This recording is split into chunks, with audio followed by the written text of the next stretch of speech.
Hello and नमस्कार दोस्तों, आप सभी का स्वागत है एक नए वीडियो में। प्यारे दोस्तों, सर्वप्रथम आपको कमेंट बॉक्स में जाना है। कमेंट बॉक्स में जाते ही आपको जिस किसी भी सब्जेक्ट का नोट्स या सजेशन चाहिए मुझे कमेंट करके बता दो।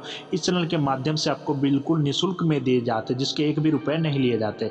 और दूसरे नंबर में आपको चैनल को सब्सक्राइब कर लेना। तीसरे नंबर की बात मैं आप सभी को सामने शेयर कर दूँ, आपके एग्जाम में 70% क्वेश्चन जो है रिपीटेड ही पूछे जाते हैं। तो प्यारे दोस्तों, मैं वही प्रश्न लेके आता हूँ जो आपके एग्जाम में हूबहू देखने को मिले। तो आइए वीडियो को प्रारंभ करते हैं, अंत तक हमारे साथ बने रहना है। प्यारे बच्चों, आज आप सभी पढ़ने जा रहे हो मनोविज्ञान बोले तो साइकोलॉजी चैप्टर नंबर 1 और बीए पार्ट 1 वाले बच्चे अंत तक हमारे साथ बने रहना। आप सभी को वीडियो नंबर 2 है। वीडियो नंबर 1 का लिंक आपको डिस्क्रिप्शन में मिलेगा या प्ले लिस्ट में जाके चेक कर सकते हो। यदि आप हमारे वीडियो को अंत तक देखते हो तो उम्मीद करता हूँ 100% सारे सवाल यहीं से आपके एग्जाम में बनने वाले हैं। ये हमारा 100% दावा है प्यारे दोस्तों। तो आप हमारे वीडियो को अंत तक अवश्य देखना। पेपर नंबर 1 है ये, ठीक है। विषय प्रवेश, ठीक है। विषय प्रवेश के आज हम लोग वीडियो नंबर 2 देखने वाले हैं। फिर कल हम लोग विषय प्रवेश की वीडियो नंबर 3 देखेंगे। फिर हम लोग चैप्टर नंबर 2 पर चलने का काम करेंगे।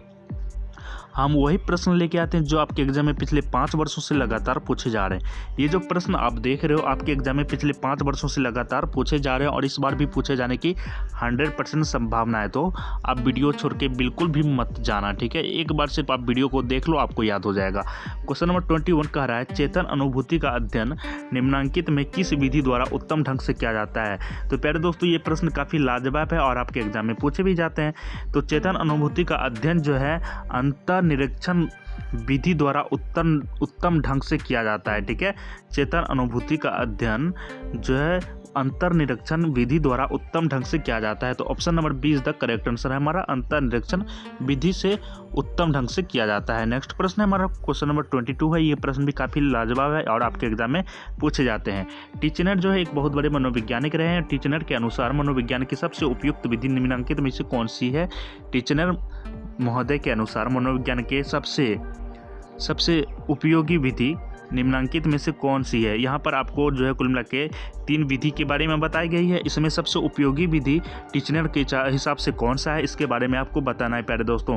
तो अंतर्निरीक्षण विधि है, ठीक है। अंतर्निरीक्षण विधि जो है सबसे उपयोगी विधि है टीचनर के अनुसार, ठीक है। मनोविज्ञान की सबसे उपयोगी विधि है अंतर्निरीक्षण विधि। तो option number is the correct answer हमारा। क्वेश्चन नंबर 23 क्या रहा है हमारा।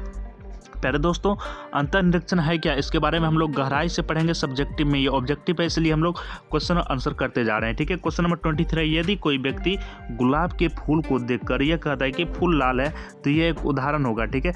मान के चलो आपके सामने एक रोज फ्लावर रखा हुआ है, आप उसे देखते ही झट से बोल देते हो अरे ये तो लाल है। तो ये आपने खुद से निरीक्षण किया, खुद से इसके बारे में सोचा, खुद से इसके बारे में बोला, तो ये कहीं ना कहीं आत्मनिरीक्षण विधि कहलाता है, ठीक है। आत्मनिरीक्षण, ठीक है। यदि कोई व्यक्ति गुलाब के फूल को देखकर यह कहता है कि फूल लाल है तो ये उदाहरण होगा किसका, आत्मनिरीक्षण का। खुद आपने टटोला। तो option number is the correct answer हो जाता है हमारा। क्वेश्चन नंबर 24 देख लेते हैं हम लोग। निम्नांकित में कौन अंतर्निरीक्षण विधि के लिए सबसे अधिक उपयोगी है, सबसे अधिक उपयुक्त है। अंतर्निरीक्षण विधि के लिए सबसे अधिक उपयोगी कौन है। यहाँ पे कुल मिला के आपको 4 ऑप्शन दी गई है। तो प्यारे दोस्तों, ये प्रश्न भी काफ़ी लाजवाब है, बार बार रिपीट होते आ रहे हैं। तो प्रौढ़ सामान्य व्यक्ति किसे कहा जाता है, इसके बारे में हम लोग सब्जेक्टिव प्रश्न में काफ़ी गहराई से पढ़ेंगे, परंतु हम लोग ऑब्जेक्टिव में जो है उतनी गहराई से नहीं देखेंगे, ठीक है। क्वेश्चन नंबर 25 है हमारा, ठीक है। बंदर में आक्रामकता का अध्ययन करने के लिए आप, ठीक है, बंदर में जो आक्रामकताएं होती हैं उसका जो अध्ययन करते हो आप, निम्नलिखित में किस विधि को सबसे अधिक उपयुक्त कहेंगे, किस विधि को सबसे ज़्यादा उपयोगी कहेंगे हम लोग।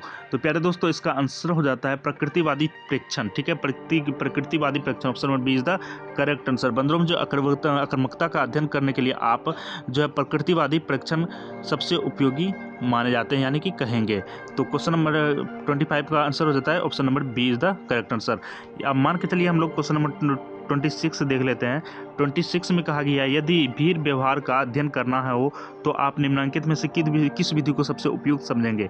यदि भीड़, ठीक है, यदि कोई भीड़ के व्यवहार का अध्ययन करना हो तो निम्नलिखित में से आप किस विधि को सबसे उपयुक्त समझेंगे, ठीक है, कारगर समझेंगे। तो यहाँ पे कुल मिला के आपके सामने 4 ऑप्शन दी गई है, इसमें आपको एक को चूज करना होता है। तो प्यारे दोस्तों, वस्तुनिष्ठ प्रेक्षण, option number C is the correct answer.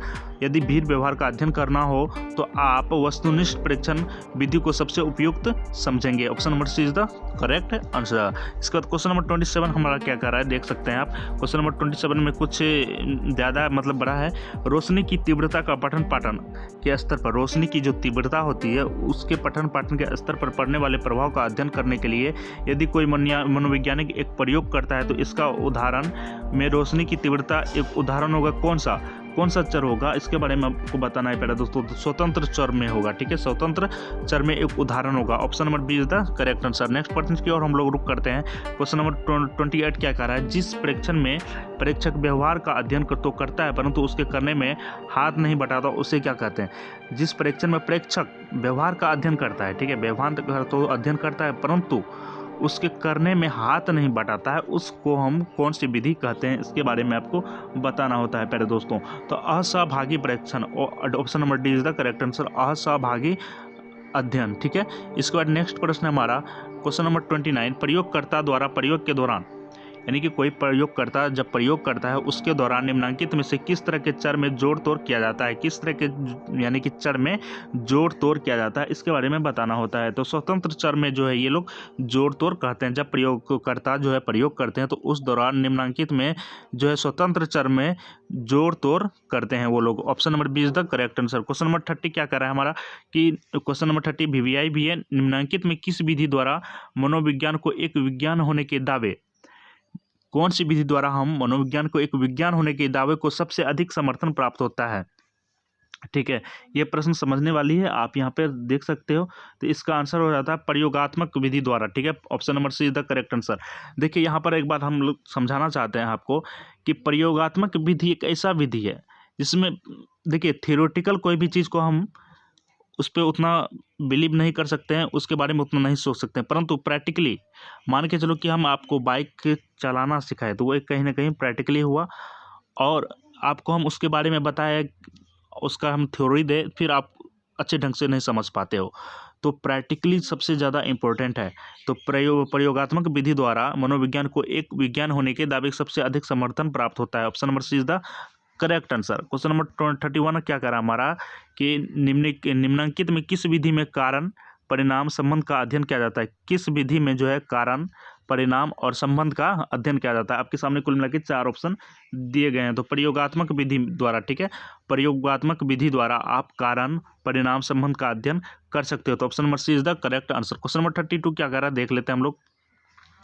मनोविज्ञान चेतन अनुभूति का विज्ञान है, ठीक है, सभी को पता है, और मैंने पिछले वीडियो में भी बताया था कि मनोविज्ञान एक चेतन अनुभूति का विज्ञान है, ठीक है। मनोविज्ञान की ये परिभाषा किस संप्रदाय पर आधारित है, तो इसके बारे में बताना होता है। तो संरचनावाद पर आधारित है। मनोविज्ञान चेतन अनुभूति का विज्ञान है और मनोविज्ञान की ये परिभाषा जो है संरचनावाद पर आधारित है। Option number is the correct answer है हमारा। क्वेश्चन नंबर 33 क्या कह रहा है, निम्नलिखित में कौन मनोविज्ञान की विषय वस्तु में सम्मिलित नहीं है? आपके सामने कुल मिलाकर 4 ऑप्शन दिए गए हैं, इनमें जो है कौन मनोविज्ञान की विषय वस्तु में सम्मिलित नहीं है, इसके बारे में बताना होता है।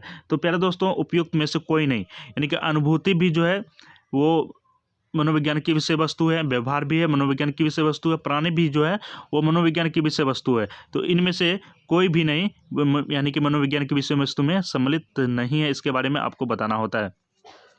तो पहले दोस्तों नेक्स्ट प्रश्न की ओर हम लोग रुक करते हैं। तो उपयुक्त में से सभी मनोविज्ञान की विषय वस्तु हैं, ठीक है। नेक्स्ट प्रश्न हमारा क्वेश्चन नंबर 34 क्या करता है, मनोविज्ञान कैसा विज्ञान है, इसके बारे में बताना होता है। मनोविज्ञान एक कैसा विज्ञान है, तो मनोविज्ञान के बारे में आपको बताना होता है पहले दोस्तों। तो मनोविज्ञान जो है एक समर्थक विज्ञान है, ठीक है, समर्थक विज्ञान। Option number is the correct answer. मनोविज्ञान एक समर्थक विज्ञान। आपसे कोई पूछ दे मनोविज्ञान एक किस्सा विज्ञान है, तो आप बताओगे समर्थक है, ठीक है। नेक्स्ट प्रश्न हम लोग देखते हैं 35 में क्या दिया गया है। मनोविज्ञान को किस वर्ष जो विज्ञान की हैसियत प्राप्त हुई थी? मनोविज्ञान को किस वर्ष जो है यानी कि मनो में जो है विज्ञान कब ऐड हो गया था और कब इसको हैसियत प्राप्त हुई थी? तो 1879 ईस्वी में, ठीक है, जिनपिंग में, ठीक है, 1879 ईस्वी में, ठीक है। Option number B is the correct answer. ये सारे प्रश्न जो है आपके एग्जाम में बार बार पूछे जाते हैं और आगामी एग्जाम में भी 100% पूछे जाएंगे, इसमें कतई संदेह नहीं है। इसके बाद एक नाम आता है वाटसन महोदय का, ठीक है। वाटसन महोदय से आप सभी वाकिफ तो होंगे ही, क्योंकि ये प्रश्न काफ़ी लाजवाब बनते हैं आपके एग्जाम में। वाटसन ने मनोविज्ञान के विषय वस्तु के रूप में किसको माना? वाटसन ने मनोविज्ञान के विषय वस्तु के रूप में किसको माना है, आपको बताना होता है। तो व्यवहार को माना है, ठीक है। वाटसन ने मनोविज्ञान के विषय वस्तु में व्यवहार को माना है। ठीक है, नेक्स्ट प्रश्न है हमारा, और अभी तक चैनल पर नए हैं तो सब्सक्राइब कर लेना। ठीक है, और पीडीएफ चाहिए आपको तो हमारे टेलीग्राम को ज्वाइन कर लो, वहाँ पे इस वीडियो का पीडीएफ आपको बिल्कुल निःशुल्क में दे जाते हैं। वहाँ पे आप सेकंडों में डाउनलोड करके आप अपनी तैयारी में 4 चांद लगा सकते हो। ठीक है, क्वेश्चन नंबर 37 क्या कर रहा है, निम्नलिखित में कौन मनोविज्ञान का मूल तत्व नहीं है। निम्नलिखित में कौन मनोविज्ञान का मूल तत्व नहीं है। तो उद्दीपन भी यानी कि मनोविज्ञान का मूल तत्व है, प्राणी भी मनोविज्ञान का मूल तत्व है, प्रतिक्रिया भी मनोविज्ञान का मूल तत्व है। तो उपयुक्त में से सभी, option number D is the correct answer. मनोविज्ञान का मूल तत्व उद्दीपन, प्राणी, प्रतिक्रिया बिल्कुल है। ठीक है, नेक्स्ट प्रश्न हमारा, मनोविज्ञान का लक्ष्य क्या है। मान के चलो आप साइकोलॉजी पढ़ रहे हो, परंतु उनका लक्ष्य क्या है इसके बारे में आपको जानना अति आवश्यक है। तो प्यारे दोस्तों, यहाँ पे हो जाता है इसका आंसर संज्ञानात्मक प्रक्रियाओं की व्याख्या करना, संज्ञानात्मक प्रक्रियाओं की व्याख्या करना, व्यवहार की व्याख्या करना, व्यवहार को नियंत्रित करना। ठीक है, व्यवहार को नियंत्रित करना, ये सभी ये जो है साइकोलॉजी का लक्ष्य है। तो उपयुक्त में से सभी, ठीक है, option number D is the correct answer. इसके बाद क्वेश्चन नंबर 39 क्या कर रहा है, विज्ञान होने के लिए क्या आवश्यक है। कोई भी मान के चलो विज्ञान, मान के चलो हम मनो में विज्ञान जोड़ रहे हैं, तो ये होने के लिए क्या आवश्यक है प्यारे दोस्तों। तो इसका आंसर हो जाता है, आप बताओगे, निश्चित विषय वस्तु है, ये निश्चित विधि दी गई है इसमें, और निश्चित उपयोगिता दी गई है। तो इसमें तो कुल मिला के बात आ जाती है, उपयुक्त में से सभी। विज्ञान साइंस होने के लिए, यानी कि मनोविज्ञान विज्ञान होने के लिए क्या आवश्यक है, तो निश्चित विषय वस्तु, निश्चित विधि और निश्चित उपयोगिता। तो ऑप्शन नंबर डी, उपयुक्त में से सभी। इसके बाद नेक्स्ट प्रश्न हमारा, नेक्स्ट और आखिरी प्रश्न है हमारा, निम्नलिखित में कौन मनोविज्ञान की विषय वस्तु है। आपके सामने कुल मिला के 4 ऑप्शन दी गई है, इसमें आपको यहाँ पे टटोलना है, देखना है कि मनोविज्ञान की इसमें विषय वस्तु कौन सी है।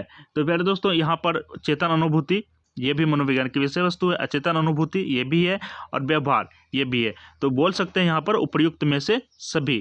तो कैसा रहा सेशन मुझे कमेंट करके बताना। और प्यारे दोस्तों, मैं आप सभी से एक बात और शेयर कर दूं, यहाँ पर BA BSc BCom part 1 part 2 और पार्ट 3 सभी सब्जेक्ट के session YouTube channel target with Shivam के माध्यम से आपको दिए जाते हैं, वो भी बिल्कुल निःशुल्क। तो आपसे उम्मीद करता हूँ चैनल को सब्सक्राइब कर लो और कर लोगे। और बात रहा PDF का, तो आप हमारे टेलीग्राम को ज्वाइन करके आप PDF आसानी से सेकंडों में डाउनलोड कर सकते हो, वो भी बिल्कुल निःशुल्क। तो मिलते हैं नेक्स्ट वीडियो में, thanks for watching, bye bye, take care, जय हिंद दोस्तों।